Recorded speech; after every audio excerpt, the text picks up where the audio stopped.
Hello everyone, good morning. कैसे हो आप लोग? तो भाई आप लोग अच्छे ही होंगे, आशा करती हूँ। और सुबह बना रही मैं नाश्ता, सानवी को जाना है स्कूल और मेरी चल रहे हैं नवरात्रि के व्रत। तो मैं आज जो नहा धो करके करूँगी पूजा पाठ। और रोज़ की तरह बहुत टाइम से ब्लॉग नहीं आए, तो इसलिए नहीं आ रहे कि मेरा आजकल चल रहे हैं व्रत। तो गुड मॉर्निंग, कैसे हो आप? तो पूजा हो गई, थोड़ा लेट हुई आज। तो बैठी यहाँ पे छत पे, मुझे कपड़े धोने और उसके बाद फिर नीचे जाऊँगा। कुछ सेब या केला तो खाना ही पड़ेगा। 9 दिन का व्रत है, 1 दिन का व्रत के तो बिना खाए रह जाते हैं। फल तो मुझे खाने होते हैं। तो कैसे चल रही है आपको बताइए।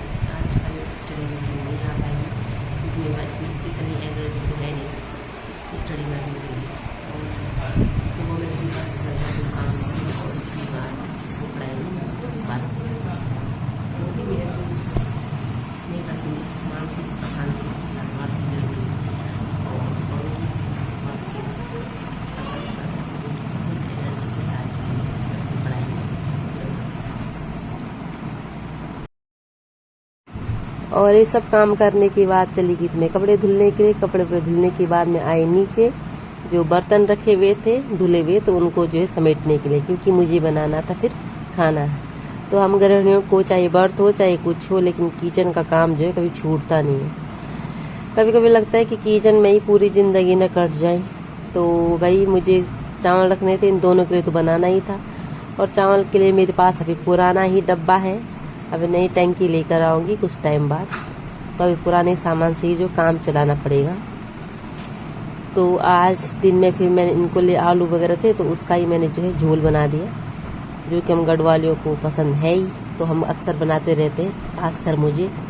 तो मुझे खाना तो नहीं था, लेकिन इनके लिए जो है बनाना था, तो मैंने बना लिया था। तो ये सब काम तो चलते ही रहते हैं। उसके बाद जो है घर के अन्य काम भी थे, जैसे कि और काम भी थे मेरे। लेकिन आजकल मैं पढ़ाई नहीं कर पा रही हूँ, क्योंकि पढ़ाई करना जो है असंभव है लग रहा मुझे। क्योंकि साफ सफाई, फिर पूजा वूजा, फिर मंदिर में भी उतनी बार साफ सफाई, तो बहुत सारे काम हो जाते हैं।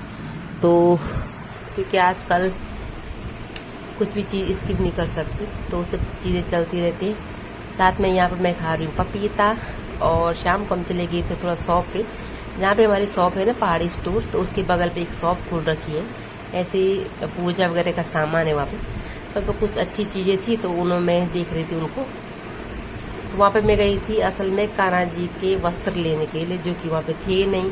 वहाँ पे 0 साइज का था और मुझे थोड़ा उससे बड़े साइज का चाहिए था, तो था नहीं। तो मैं जो है कुछ चीज़ें लेकर घर आ गई। और उसके बाद मुझे फिर पूजा वूजा करनी थी, और मैंने बना लिया था आज चूरमा। तो चूरमा बनाया और मैं पूजा वगैरह करके फिर आ गई थी किचन में। तो आजकल कुछ हो ना हो, लेकिन मानसिक शांति बहुत ही अच्छा लग रहा है। और ऐसा लग रहा है कि सब कुछ मतलब जीवन में किसी चीज़ की कमी नहीं है। मतलब जब भगवान की पूजा करते हैं ना, तो कुछ ऐसा ही प्रतीत होता है। तो बहुत अच्छा लग रहा है। और आजकल मैं भूल चुकी हूँ कि मेरे LT में पेपर किया था मैंने, और कैसा था क्या था। अब छोड़ो वो चीज़ें, पर बहुत अच्छा लग रहा मुझे आजकल। तो ऐसे ही माता रानी हर साल आती रहे और मैं उनकी व्रत रखती रहूं, और एक जो है अच्छी अनुभूति मुझे होती रहे। तो ये सब कुछ तो चलता रहता है। लेकिन हम औरतों के लिए, औरत ही कहूँगी, अब औरत ही हो गए, तो महिलाओं के लिए क्या है, पूरा दिन जो है किचन का काम। आपको लगता है कभी कभी व्रत में ऐसा लगता है कि यार थोड़ा तो छुट्टी होनी चाहिए, लेकिन नहीं। अगर हमने व्रत रखा हुआ, उसके बाद अगर छुट्टी नहीं मिलती, तो इसका मतलब हम हाउस वाइफ पे हैं, तो पूरे काम करने चाहिए। अगर ये भी सोच लो कि हम जॉब भी लगे ना, तो उसके बाद में सब कुछ काम करने ही होते हैं। जो लेडीज जॉब करती हैं तो उन्हें पता ही होगा कि और काम उनको घर के करने पड़ते हैं। चाहे व्रत रखो, चाहे आंधी आई तूफान आई, तो हर हाउस वाइफ की एक ही कहानी है। तो आपको मेरे ये वीडियोस शायद अच्छे ही लग रहे होंगे, और शायद नहीं भी लग रहे, क्योंकि आप लोग मेरे स्टडी ब्लॉग पसंद करते हो। और तो मैं कुछ टाइम बाद जो स्टडी ब्लॉग डालूंगी। और इसमें जो है आजकल कनिष्ठ सहायक के फॉर्म आ रखे हैं, तो आप लोग ज़रूर भरना। और मैं भी कनिष्ठ सहायक वाला फॉर्म ज़रूर भरूंगी फ़िलहाल के लिए। तो उस मेहनत करने का तो हो रहा है, लेकिन देखती हूँ क्या होता है क्या नहीं होता है। तो यहाँ पे ईशान पढ़ाई करी।